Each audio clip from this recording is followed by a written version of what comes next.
Welcome to Aaron Mahnke's Cabinet of Curiosities, a production of iHeartRadio and Grim and Mild. Our world is full of the unexplainable. And if history is an open book, all of these amazing tales are right there on display, just waiting for us to explore. Welcome to the Cabinet of Curiosities.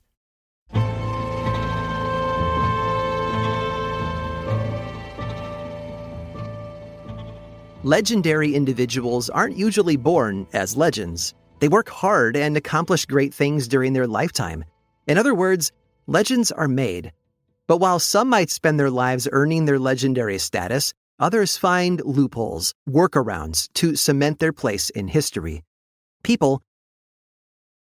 Sarah Emma Edmonds was born Sarah Edmondson in New Brunswick, Canada in the winter of 1841.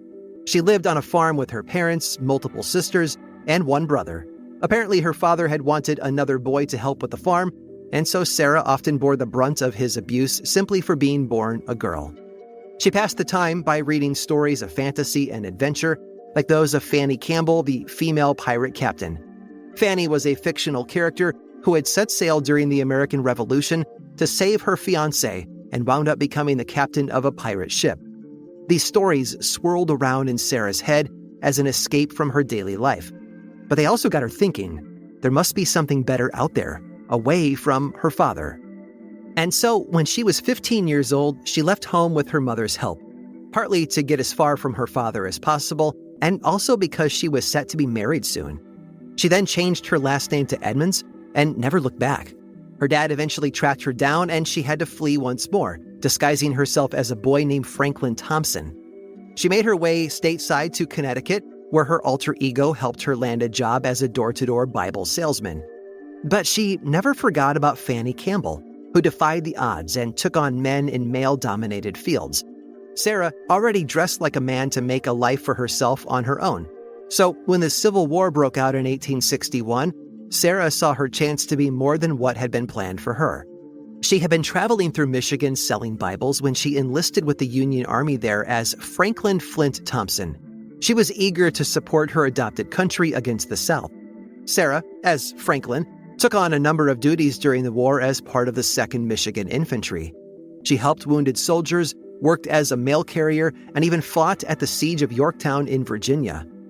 Her loyalty and grace under pressure soon earned her a way to win the war from the inside.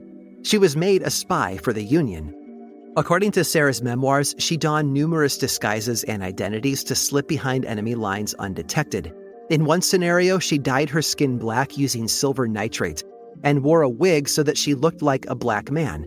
On another occasion, while disguised as a black laundress, she stole several papers that had fallen out of an officer's jacket and smuggled them to her superiors. She also pretended to be an Irish peddler named Bridget O'Shea, who sold various soaps and other goods to Confederate soldiers, hoping to learn more about their plans. Unfortunately, her life as a spy was cut unceremoniously short after sustaining a fall from her mule while delivering mail. Followed by a bout of malaria, Sarah was told to visit a Union hospital. There was just one problem with that.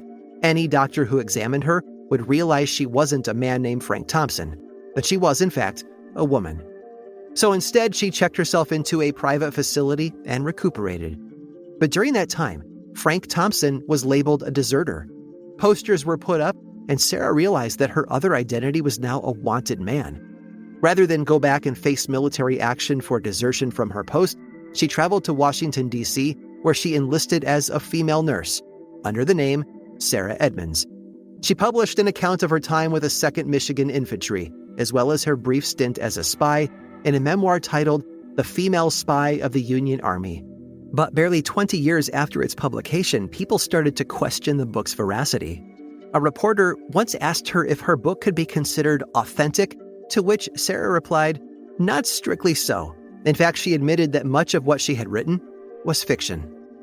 Ever since then, historians have picked apart her story, suggesting that even though she served in the military, she probably was never a spy. There were no records of Frank Thompson mentioned in any surviving rosters or memos, and according to the men she served with, her real identity was well known to them by the end of the war. And they said that she was a great soldier. So, was she really a spy? The only people who know for sure are long gone by now, but Sarah Edmonds did contribute quite a lot to the Union effort during the war. She might not have been a legend, but she certainly was a hero.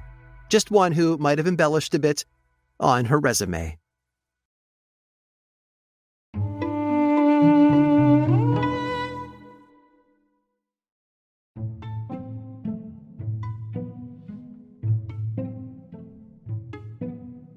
May could hear the children long before she could see them. As her mule climbed the last hill on the Appalachian Mountain Trail, shrieks and laughter could be heard from the little one-room schoolhouse just beyond the trees. As she rounded the corner, the children rushed to greet May and her mule, shouting to the others to hurry up. If they didn't come soon, they would miss the bookwoman. The 1929 stock market crash plunged the whole of America into a deep depression, with widespread poverty becoming a fact of daily life. One of the hardest hit areas was the Appalachian Mountains of eastern Kentucky. To fight back against the Depression and provide work for Americans, President Franklin Delano Roosevelt announced a series of federal work programs in 1933 called the New Deal. And already lacking the modern highways, electricity, and telephones of the rest of the nation, eastern Kentucky became a prime target for Roosevelt's ambitious new project. FDR's Works Progress Administration, or WPA, soon descended on eastern Kentucky, putting men to work building roads and bridges. But the folks of Appalachia weren't just hungry for infrastructure. They craved knowledge.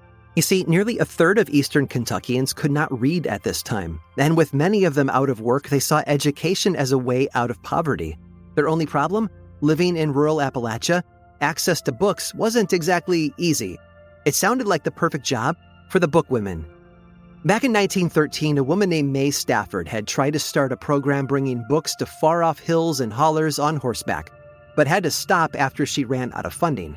Now, in 1935, with the backing of FDR's New Deal, she was back in the saddle. The Pack Horse Library program was ready to ride again. The idea was simple. Each county in eastern Kentucky would establish a library with donated books. Twice a month, an army of women riding mules and horses would fill their saddlebags with texts and take them out to the mountains, circulating books and magazines to the furthest rural communities. This was easier said than done, of course. The government would pay for the writers, but nothing else. This meant communities had to find a way to buy or rent mules, horses, and books. With no roads in many parts of the mountains, pack horse librarians were forced to ride through mountain trails and creek beds. They had to travel nearly 100 miles a week through rain and snow, sometimes arriving home with their feet frozen to the stirrups. When one woman's mule died mid-ride, she had to hike the rest of her route herself. Not to mention, these riders faced constant threats from copperhead snakes, bears, mountain lions, and suspicious neighbors. Despite the early challenges, the Pack Horse Library program was an instant hit. People loved the books, whether they were practical guides to quilting or canning, beautiful books of poetry, or fanciful adventure novels set in far-off lands. By 1937, the program served over 50,000 families and nearly 200 public schools. The most popular books in circulation were novels by Mark Twain and Daniel Defoe, with beautifully drawn illustrations. It wasn't uncommon for families to read them together, with the children helping their parents learn to read. By the early 1940s, as the war breaking out in Europe led to an industrial boom in America, Franklin Roosevelt brought many New Deal projects to an end. The Pack Horse Library program officially ended in 1943 after serving most of eastern Kentucky for the better part of a decade.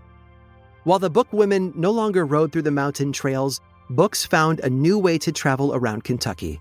During the decade the WPA was modernizing the state, many new roads had been built through the mountains, which gave some of the out-of-work bookwomen an idea. In 1946, Kentucky's first motorized bookmobile began driving through the mountains, bringing books to the people. Nearly 70 years later, their legacy still has a lasting impact. Today, Kentucky's libraries operate 75 bookmobiles across the state. It truly is a miracle, an evidence of the enduring power of books. Over 100 years after its story first began, the Pack Horse Library is still delivering hope. I hope you've enjoyed today's guided tour of the Cabinet of Curiosities. Subscribe for free on Apple Podcasts or learn more about the show by visiting curiositiespodcast.com. This show was created by me, Aaron Mahnke, in partnership with How Stuff Works.